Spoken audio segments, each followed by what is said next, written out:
Hello friends, my name is Shivani. Welcome to my YouTube channel English की पाठशाला। तो आज मैं आपसे इंग्लिश ग्रामर के बहुत ही बेसिक और इम्पोर्टेंट टॉपिक के बारे में चर्चा करने जा रही हूँ, जिससे हम यह सीखेंगे कि सेंटेंस को रीऑर्डर करके किस प्रकार से लिखा जाता है। तो चलिए शुरू करते हैं। तो आज का हमारा टॉपिक है पार्ट्स ऑफ सेंटेंस। तो हम जानेंगे कि सेंटेंस के कितने पार्ट्स होते हैं। तो हम पहले सेंटेंस जानते हैं। सेंटेंस क्या होता है? कंट्रैक्शन यानी वाक्य संरचना। देखिए, लिखते या बोलते समय शब्दों का सार्थक समूह वाक्य कहलाता है। यानी लिखते या बोलते समय जो एक शब्दों का समूह होता है उसे हम वाक्य कहते हैं। वाक्य में निम्नलिखित दो भाग होते हैं। तो पहला होता है हमारा सब्जेक्ट, जिसे हम कर्ता या उद्देश्य बोलते हैं। दूसरा होता है हमारा प्रेडिकेट यानी विधेय। तो सबसे पहले हम बात करते हैं सब्जेक्ट की यानी उद्देश्य की। तो हमारा सब्जेक्ट क्या होता है? उद्देश्य या कर्ता वाक्य का वह भाग है जिसके संबंध में कुछ कहा जाता है। प्रत्येक वाक्य का वाक्य प्राय निम्न में से एक होता है, जैसे कि नाउन, प्रोनाउन, जुरंड और इनफाइनेटिव। सिंपल या असर्टिव सेंटेंस में वाक्य प्राय क्रिया से पूर्व आता है। कर्ता की पहचान क्रिया पर कौन या किसने या क्यों का प्रश्न लगाकर की जाती है। देखिए, जैसे यहाँ boys make a noise on the street. तो इसमें अगर हम हु लगाकर किसी से पूछते हैं, यानी जो लड़के हैं वो सड़क पर शोर मचाते हैं, इसका मतलब ये है। तो अगर हम किसी से पूछते हैं कि सड़क पर शोर कौन मचाता है, तो कौन के लिए हम हु लगाएंगे, तो जो आंसर आएगा वो आएगा बॉयज़। इसी तरह से दूसरा देखेंगे हम, वी ओबे आवर एल्डर्स, यानी हम अपने बड़ों की आज्ञा का पालन करते हैं। तो अगर हम किसी से पूछते हैं कि हम किन की आज्ञा का पालन करते हैं, तो उसके लिए भी हमें हु ही लगाना पड़ेगा। इसी तरह ये है हमारा तीसरा, wasting time is not good. यानी इसमें हम जो क्वेश्चन करते हैं, तो what time is not good यानी वेस्टिंग। तो इसका आंसर ये आता है वेस्टिंग। तो इसमें व्हाट लगाकर बनता है सेंटेंस। और इसी तरह टू एरर इज ह्यूमन, इसके लिए भी व्हाट इज आएगा, ये इनफाइनाइटिव का है। और इसी तरह इट इज़ नॉट बिलीवेबल, तो व्हाट इज़ नॉट बिलीवेबल, तो इसका आंसर आता है इट इज़ नॉट बिलीवेबल, जो कि प्रोनाउन है। अब आगे चलते हैं। अब आता है हमारा फॉर्म्स ऑफ सब्जेक्ट, यानी उद्देश्य के प्रकार। उद्देश्य के प्रकार कितने हैं? तो सब्जेक्ट में निम्न, कभी कभी सब्जेक्ट एक ही शब्द होता है, यानी जैसे कि ये सब्जेक्ट है, ये प्रेडिकेट है, ये हमने डिवाइड कर रखे हैं। तो इसमें सेंटेंस है सिखा, लाफ्ट। तो इसमें जो पहला है वो हमारा सब्जेक्ट हो गया और बाकी जो बचा हमारा वो प्रेडिकेट हो गया। इसी तरह बर्ड्स फ्लाई, वी वॉक। तो इसमें सब्जेक्ट है हमारे सिखा, बर्ड्स, वी, और प्रेडिकेट है हमारे लव, फ्लाई, वॉक। तो इनको नोट डाउन क्या किया जाएगा कि इन वाक्यों में उद्देश्य या तो संज्ञा है अथवा सर्वनाम। वाक्य का विधेय क्रिया है, यानी जो विधेय है वो ये क्रिया है जो सब्जेक्ट कर रहा है। ठीक है। अब हम सेकंड नंबर का देखते हैं। कभी कभी सब्जेक्ट निम्न दो भागों से बना होता है, जैसे कि ये सब्जेक्ट है जिसमें दो भाग है, हेडवर्ड, क्वालिफायर और हमारा प्रेडिकेट। तो इसमें सेंटेंस दिया गया है कि a man slipped in the mood. तो इसमें जो हेडवर्ड है यानी पहला वर्ड वो हमारा ए हो गया, और दूसरा जो मैन है वो हमारा क्वालिफायर हो गया, और स्लिप्ड इन द मूड यानी जो बाकी बचा है हमारा वो प्रेडिकेट है, क्योंकि ये क्रिया से चालू हुआ है। इसी तरह द सन सॉन ब्राइटली, इसमें हेडवर्ड द है, क्वालिफायर सन है, और बाकी प्रेडिकेट है सॉन ब्राइटली। तो इन वाक्यों में वाक्य के दो भाग होते हैं, एक तो हेडवर्ड और दूसरा क्वालिफायर। और हेडवर्ड प्रत्येक वाक्य में नाउन होता है, जैसे कि ये है नाउन है। इसी तरह तीसरा आता है हमारा, कभी कभी सब्जेक्ट के निम्न तीन भाग होते हैं। तो ये हमारे सब्जेक्ट के तीन भाग हैं, डिटरमाइनर, एडजेक्टिव और नाउन, जो कि हमारे क्वालिफायर में और हेडवर्ड में डिवाइड है। क्वालिफायर का है डिटरमाइनर, हेडवर्ड का है एडजेक्टिव और नाउन, बाकी प्रेडिकेट का वर्ब है बाकी। तो इसमें सब्जेक्ट है an, intelligent boy, top the class. इसी तरह दैट इंटेलिजेंट स्टूडेंट सक्सेस्ड। तीसरा है हमारा हिज यंगर सिस्टर डांस्ड। तो इन सभी में जो हमारा क्वालिफायर डिटरमाइनर का आता है वो है एन, दैट, हिज, और बाकी हमारा हेडवर्ड का एडजेक्टिव का है इंटेलिजेंट, इसमें भी इंटेलिजेंट और यंगर, और नाउन आता है हमारा बॉय, स्टूडेंट, सिस्टर, और बाकी top the class, success, dance, ये हमारा प्रेडिकेट है। तो इन वाक्यों में सब्जेक्ट दो भागों से मिलकर बना है। पहला हमारा हेडवर्ड और क्वालिफायर है। दूसरा जो हमारा प्रत्येक वाक्य का जो हेडवर्ड होता है वो नाउन होता है, जैसे कि ये रहा हेडवर्ड नाउन है हमारा। और तीसरा है, इसमें हेडवर्ड के क्वालिफायर, डिटरमाइनर तथा एडजेक्टिव है। ठीक है। जो हमारे हेडवर्ड है उनके क्वालिफायर, डिटरमाइनर और एडजेक्टिव है, क्योंकि हेडवर्ड जो होता है प्रत्येक वाक्य का सब्जेक्ट होता है। तो सब्जेक्ट ये हमारा पूरा ही हो गया। अब चौथा आता है, एडजेक्टिव को डिटरमाइनर तथा नाउन के बीच में रखते हैं। ये जो हमारा एडजेक्टिव है इसको डिटरमाइनर और नाउन के बीच में रखा जाता है। चलिए आगे चलते हैं। तो हमारा फोर्थ पॉइंट है, कभी कभी सब्जेक्ट के 3 से ज़्यादा भाग भी होते हैं। जैसे कि ये रहा हमारा सब्जेक्ट और ये हमारा प्रेडिकेट। तो सब्जेक्ट की बात कर रहे हैं हम, सब्जेक्ट के 4 भाग इसमें देखेंगे हम। डिटरमाइनर हो गया, एडजेक्टिव हो गया, नाउन हो गया और एडजेक्टिवल पैराज हो गया। तो इसमें डिटरमाइनर क्या है हमारा, ए। हमने सेंटेंस लिया है पूरा, a fire snake hidden in the kitchen with her. तो इसमें हमारा डिटरमाइनर ए हो गया, एडजेक्टिव हमारा फायर्स हो गया और नाउन हमारा स्नेक हो गया, एडजेक्टिवल पैराज हो गया हमारा हिडन इन द किचन और बाकी विथ हर ये हमारा प्रेडिकेट है। तो हमने दूसरा सेंटेंस लिया है, my eldest uncle practising in Delhi is a famous lawyer. तो इसमें हमें ओनली सब्जेक्ट छाटने हैं और वो भी उनके पार्ट्स। तो हमारा डिटरमाइनर माई हो गया, एडजेक्टिव एल्डेस्ट हो गया, नाउन हमारा हो गया अंकल, एडजेक्टिवल पैराज हो गया हमारा प्रैक्टिसिंग इन दिल्ली। तो इसमें क्या क्या चीज़ें थी, पहला तो है इन वाक्यों में subject headword noun determiner adjective तथा एडजेक्टिवल पैराज से मिलकर बना होता है। दूसरा है हमारे डिटरमाइनर्स तथा एडजेक्टिव्स वाक्य के हेडवर्ड यानी नाउन से पहले हैं। ऐसे हमारा थर्ड पॉइंट है, एडजेक्टिवल पैराज उन नाउन के बाद रखे गए हैं जिनका वे वर्णन करते हैं। यानी एडजेक्टिवल पैराज कहाँ है इस वाले टेक्स्ट में, ये रहा, ये उन नाउन के बाद है जिन नाउन का वर्णन करते हैं पैराज। ठीक है, पैराज का मतलब तो आप समझते ही होंगे, यानी जो किस चीज के बारे में वर्णन करते हैं। ऐसे हमारा फिफ्थ पॉइंट आता है, जुरंत भी सब्जेक्ट का कार्य करता है। जैसे ये हो गया हमारा सब्जेक्ट, ये प्रेडिकेट। जुरंत वो होते हैं जो जिन क्रियाओं में आईएनजी लग जाती है। जैसे कि ये सेंटेंस हमारा, walking is good for health. दूसरा है smoking is injurious to health. तीसरा है quarrelling is a bad practice. तो इसमें हमारे सब्जेक्ट हैं जिनमें आईएनजी लगी है जुरंत वाले, तो वो है हमारे वॉकिंग, स्मोकिंग, क्वारलिंग। तो हम इनके बारे में क्या जानते हैं कि इन वाक्यों में हेडवर्ड क्रिया की आईएनजी फॉर्म रूप है, यानी आईएनजी के रूप में है। 6 पॉइंट आता है हमारा इनफाइनाइटिव, जो कि इनफाइनाइटिव भी सब्जेक्ट का कार्य करता है। जैसे कि देखिए हमारा सब्जेक्ट है इसमें इनफाइनाइटिव यानी टू प्लस वर्ब की फर्स्ट फॉर्म में, बाकी हमारा प्रेडिकेट है। तो हम सेंटेंस लेते हैं, to walk is good for health. यानी इसमें जो हमारा सब्जेक्ट है इनफाइनाइटिव वाला वो टू से स्टार्ट हुआ है और वर्ब की फर्स्ट फॉर्म है। तो ये हमारा टू वॉक, ये हमारा हो गया सब्जेक्ट। ठीक है, ऐसे हम दूसरा सेंटेंस देखते हैं, the obey our elders is our duty. तो इसमें जो टू से स्टार्ट हुआ है और वर्ब की फर्स्ट फॉर्म है ओबे यानी अवर एल्डर्स, तो सब्जेक्ट है ही, तो ये हमारा पूरा यहाँ से यहाँ तक सब्जेक्ट हो गया इनफाइनाइटिव का। इसी तरह हमारा 7वां आता है, 7th, कि इट तथा देयर भी सब्जेक्ट का कार्य करते हैं इसमें। आप देखेंगे किस तरह से सब सेंटेंस आते हैं इसमें। तो वो हमारा पहला है सब्जेक्ट, फिर दूसरा प्रेडिकेट, ये भाग तो पता ही है आपको। तो इसमें हमारे सब्जेक्ट क्या क्या है, इट देयर। सेंटेंस पढ़ लेते हैं हम पहले, it is too hot today. ये इसमें हमारा सब्जेक्ट है इट, क्योंकि ये इट से शुरू हुआ है और जो इट से शुरू होता है सेंटेंस वो उसमें इट को ही हम सब्जेक्ट मानते हैं। दूसरा इसी तरह है, there are more than 80 students in our class. तो इसमें हमारा देयर सब्जेक्ट है। सब्जेक्ट में हेडवर्ड से पूर्व प्रयुक्त वर्ड को क्वालिफायर कहते हैं। हेडवर्ड निम्न प्रकार से हो सकते हैं, जैसे पहला है हमारा आर्टिकल्स ए एंड द, दूसरा हमारा है डिमोन्स्ट्रेटिव्स यानी दिस दैट दोज दीज।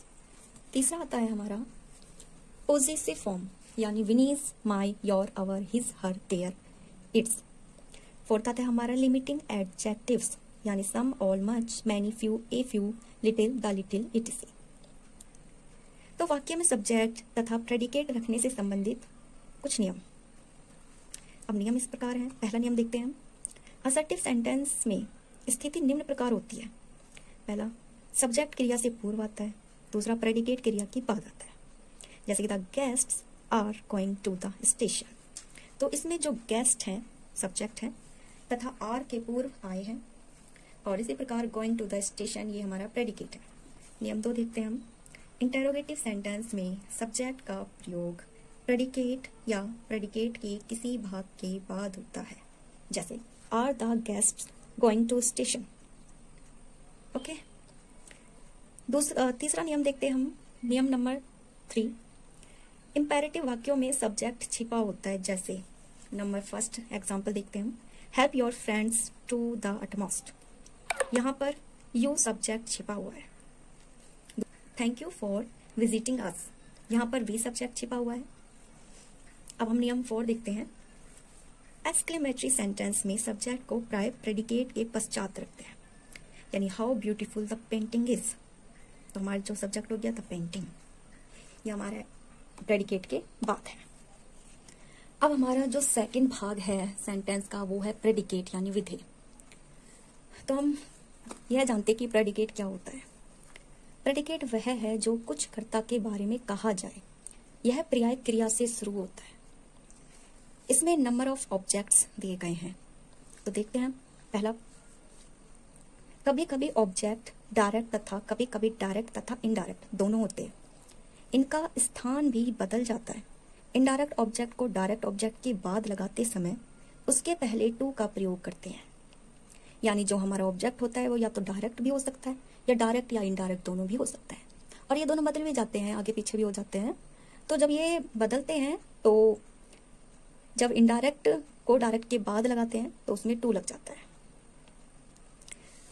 हम कुछ सेंटेंस के थ्रू समझते हैं। जैसे कि ये सब्जेक्ट है हमारा और ये प्रेडिकेट है। सब्जेक्ट की बात हम आगे कर चुके हैं, अब हम प्रेडिकेट की बात करेंगे। प्रेडिकेट के कितने भाग होते हैं? तो इसमें 3 भाग दिखाए गए हैं प्रेडिकेट के, वर्ब, इनडायरेक्ट और डायरेक्ट। तो हमारा सेंटेंस है his elder brother gave him a wrist watch. तो इसमें जो प्रेडिकेट का पहला होगा भाग वो हो गया हमारा वर्ब हो गया। दूसरा हमारा इनडायरेक्ट हो गया हमारा हिम, फिर हो गया हमारा डायरेक्ट यानी ए रिस्ट वॉच। ठीक है, इसी तरीके से हम दूसरा सेंटेंस देखते हैं, ही प्रोमिस्ड मी फाइनेंशियल एड। तो ये तो हमारा सब्जेक्ट हो गया, बाकी जो बचा हमारा प्रेडिकेट है तो उसको हम कैसे पहचानेंगे? प्रोमिस्ड हो गया हमारा वर्ब, मी हो गया हमारा इनडायरेक्ट, फाइनेंशियल एड हो गया हमारा डायरेक्ट। तो इन वाक्यों में वर्ब के तुरंत बाद इनडायरेक्ट ऑब्जेक्ट तथा उसके बाद डायरेक्ट ऑब्जेक्ट रखे गए हैं। जैसे कि रहे वर्ब के तुरंत बाद है इनडायरेक्ट, फिर डायरेक्ट ऑब्जेक्ट। ऐसे हम दूसरे तालिका के माध्यम से समझते हैं। तो इसमें हमारा सब्जेक्ट और प्रेडिकेट, इसमें भी 3 ही भाग हैं, लेकिन ये बदल गए हैं प्रेडिकेट के भाग। पहले हमारा वर्ब था, फिर इनडायरेक्ट था, फिर डायरेक्ट था। अब यहाँ पर चेंज हो गया इन दोनों में, अब इसमें पहले डायरेक्ट है और इसमें इनडायरेक्ट। तो हमारा जो सेंटेंस है वो है his elder brother gave a wrist watch to him. तो जैसे कि हमने पढ़ा था नियम रूल के अनुसार कि अगर इनका स्थान चेंज होता है तो टू लगकर आता है लास्ट में। तो इसमें हमारा हिज एल्डर ब्रदर ये तो सब्जेक्ट हो गया, प्रेडिकेट के पार्ट्स हो गए, verb gave, a wrist watch हमारा डायरेक्ट हो गया और इनडायरेक्ट में टू लग गया और हिम। इसी तरह हमारे दूसरा सेंटेंस देखते हैं हम, he promised financial aid to me. तो इसमें हमारा सब्जेक्ट ही हो गया और प्रेडिकेट का वर्ब हो गया हमारा प्रोमिस्ड और डायरेक्ट हो गया हमारा फाइनेंशियल एड, इनडायरेक्ट हो गया टू मी। तो इन वाक्यों में इनडायरेक्ट ऑब्जेक्ट डायरेक्ट ऑब्जेक्ट के बाद है। इस क्रम में इनडायरेक्ट ऑब्जेक्ट से पहले टू या फोर का प्रयोग किया जाना आवश्यक होता है। ठीक है, यहाँ पर टू की जगह फोर भी आ सकता है। ऐसा कोई सेंटेंस होगा तो जिसमें फोर आएगा उसे भी हम प्रेडिकेट के इसी क्रम के अनुसार रखेंगे। अब आता है हमारा नंबर 2, कभी कभी जुरंड भी ऑब्जेक्ट बन जाता है। जैसे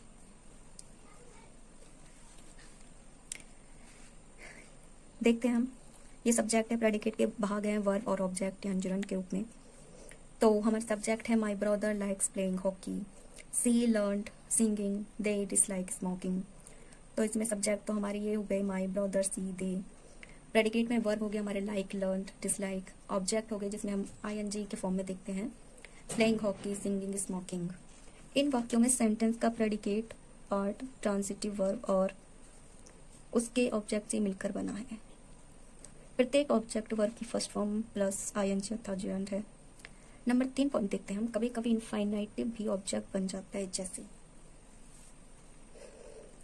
हमने कुछ सेंटेंस ले लिए, तो the officer ordered to do work silently. तो इसमें हमारा सब्जेक्ट हो गया द ऑफिसर, प्रेडिकेट के भाग है इसमें वर्ब और इनफाइनाइटिव ऑब्जेक्ट यानी, तो हमारा वर्ब हो गया इसमें ऑर्डर्ड और इनफाइनाइटिव का हो गया हमारा टू डू वर्क साइलेंटली, जो टू से स्टार्ट होते हैं और उसके बाद भी वर्ब होता है तो हमारा इनफाइनाइटिव होता है। अगर टू के बाद डायरेक्ट ऑब्जेक्ट है तो ये हमारा डायरेक्ट इनडायरेक्ट के स्थान बदलने पर होता है, लेकिन यहाँ टू के बाद वर्ब भी दी हुई है। इसी तरह हम दूसरा सेंटेंस देखते हैं, he refused to help me. तो इसमें ही सब्जेक्ट हो गया, प्रेडिकेट का वर्ब हो गया इसमें रिफ्यूज्ड और ऑब्जेक्ट यानी इनफाइनाइटिव हो गया टू हेल्प मी। देखिए, इन वाक्यों में प्रत्येक सेंटेंस का प्रेडिकेट पार्ट ट्रांजिटिव वर्ब और उसके ऑब्जेक्ट से मिलकर बना है। प्रत्येक ऑब्जेक्ट टू प्लस वर्ब की फर्स्ट फॉर्म इनफाइनाइटिव है। ऐसे ही हम 4th नंबर का रूल देखते हैं। कभी कभी ऑब्जेक्ट के बाद कॉम्प्लीमेंट का प्रयोग करते हैं। इन सेंटेंस में डायरेक्ट ऑब्जेक्ट के नाउन लिविंग होने तथा इनडायरेक्ट ऑब्जेक्ट के लिविंग होने का नियम लागू होता है। जैसे कि हम यहाँ देखते हैं सेंटेंस में, इसमें प्रेडिकेट के 3 भाग हैं, वर्ब, ऑब्जेक्ट यानी डायरेक्ट और दूसरा ऑब्जेक्ट यानी इनडायरेक्ट। देखिए, the majority elected Singh secretly, तो इसमें द मेजॉरिटी सब्जेक्ट हो गया और इसमें इलेक्टेड प्रेडिकेट का वर्ब हो गया, सिंग हो गया इसमें डायरेक्ट ऑब्जेक्ट और सीक्रेटली हो गया इनडायरेक्ट ऑब्जेक्ट। दूसरा है sentence teacher called him a fool, इसमें सब्जेक्ट टीचर हो गया, वर्ब कॉल्ड हो गया और डायरेक्ट ऑब्जेक्ट हिम हो गया, इनडायरेक्ट ऑब्जेक्ट ए फूल हो गया। इसी तरह से हमारा 5वां आता है रूल, कभी कभी ऑब्जेक्ट के बाद कॉम्प्लीमेंट में एडजेक्टिव पैराज पास्ट पार्टिसिपल का प्रयोग करते हैं। इस तरह की स्थिति में यह इनडायरेक्ट ऑब्जेक्ट प्राय नॉन लिविंग होता है। जैसे कि हम यहाँ देखते हैं, ये सब्जेक्ट, ये प्रेडिकेट के भाग हैं, वर्ब, ऑब्जेक्ट यानी डायरेक्ट ऑब्जेक्ट, इनडायरेक्ट ऑब्जेक्ट। तो your cruel made him angry, तो इसमें सब्जेक्ट योर क्रूअल है, वर्ब है मैड, मेड और डायरेक्ट ऑब्जेक्ट है हमारा हिम और इनडायरेक्ट ऑब्जेक्ट है एंग्री। तो जो हमारा इनडायरेक्ट है वो नॉन लिविंग है, एंग्री यानी गुस्सा कोई जीवित चीज नहीं है जो जीता हो या मरता हो, इसलिए नॉन लिविंग है।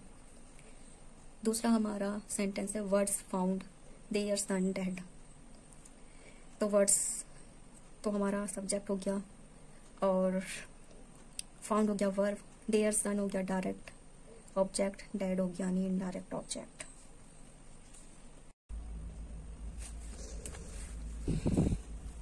तो चलिए कुछ सेंटेंस हम रीऑर्डर करके देखते हैं। तो पहला सेंटेंस है हमारा, white girl uniform younger my the wearing sister is. तो हम इसको सही प्रकार से रीऑर्डर करके किस तरह लिखेंगे, सब्जेक्ट और प्रेडिकेट अलग अलग करके।